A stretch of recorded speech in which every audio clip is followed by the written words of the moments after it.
Assalamualaikum warahmatullahi wabarakatuh. Perkenalkan, saya Gisya Ausamia Zali dengan NIM 2023 Pada video kali ini saya akan menjelaskan logika form deliverable minggu keempat dan pertanyaan refleksi deliverable minggu keempat. Baik, langsung saja. Dalam penyusunan project schedule, terdapat beberapa dokumen yang saling terhubung dan tidak dapat dipisahkan. Yang pertama itu schedule management plan, kemudian activity list, activity attribute, milestone list, requirement traceability matrix, atau biasanya disebut dengan RTM dan network diagram.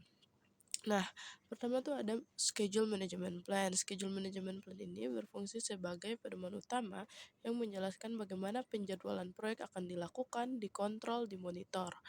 Nah, dokumen ini tuh menjadi dasar dalam menyusun seluruh elemen penjadwalan lainnya. Nah, berdasarkan pedoman tersebut disusunlah activity list yang berisi daftar seluruh aktivitas yang diperlukan untuk menyelesaikan proyek. Aktivitas ini tuh diturunkan langsung dari work breakdown structure pada deliverable sebelumnya, sehingga memastikan bahwa seluruh ruang lingkup pekerjaan itu telah terakomodasi. Selanjutnya, aktivitas dalam activity list ini dijelaskan lebih rinci lagi dalam activity attributes. Nah, dokumen ini tuh memuat informasi tambahan seperti deskripsi aktivitas, durasi, serta hubungan ketergantungan awal. Hal ini tuh penting agar setiap aktivitas itu dapat dipahami secara lebih detail sebelum disusun dalam urutan pekerjaan. Kemudian milestone list. Nah, milestone list ini disusun untuk mengidentifikasi titik-titik penting dalam suatu proyek.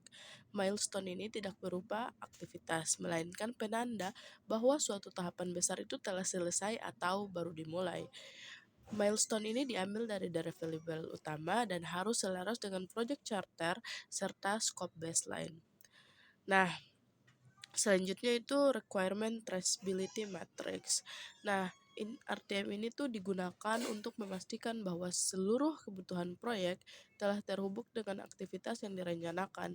Dengan adanya RTM, dapat dipastikan bahwa setiap requirement itu memiliki aktivitas yang mendukung pemenuhannya sehingga tidak ada kebutuhan yang terlewat.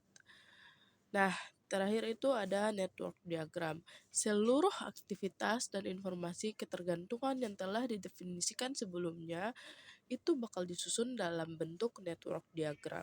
Diagram ini tuh menggambarkan urutan logis antar aktivitas, termasuk aktivitas mana yang harus didahului dan mana yang dapat berjalan secara paralel.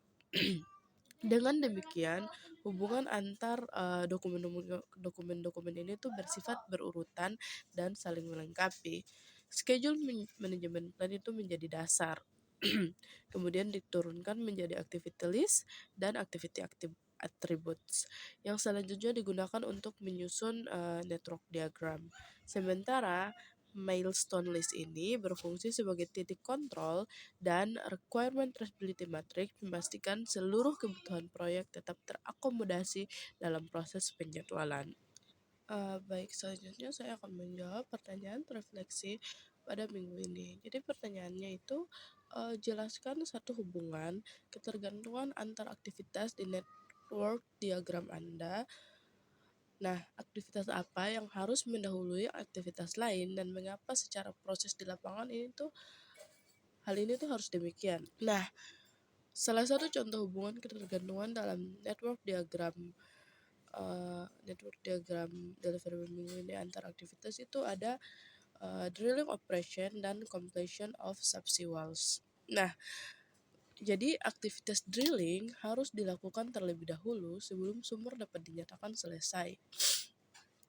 Secara proses di lapangan, hal ini tuh disebabkan karena completion hanya dapat dilakukan setelah pengeboran mencapai target kedalaman dan kondisi sumur itu memenuhi syarat.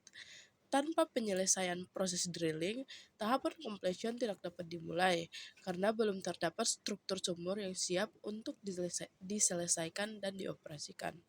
Oleh karena itu, hubungan ketergantungan ini bersifat logis dan teknis, serta mencerminkan kondisi nyata di lapangan, di mana setiap tahapan pekerjaan harus mengikuti urutan proses yang benar agar proyek dapat berjalan dengan aman dan efisien. Mungkin itu saja dari saya. Sekian penjelasan singkat saya mengenai logika form pada minggu keempat dan jawaban dari pertanyaan refleksi. Mohon maaf jika ada salah kata. Sekian dan terima kasih. Assalamualaikum warahmatullahi wabarakatuh.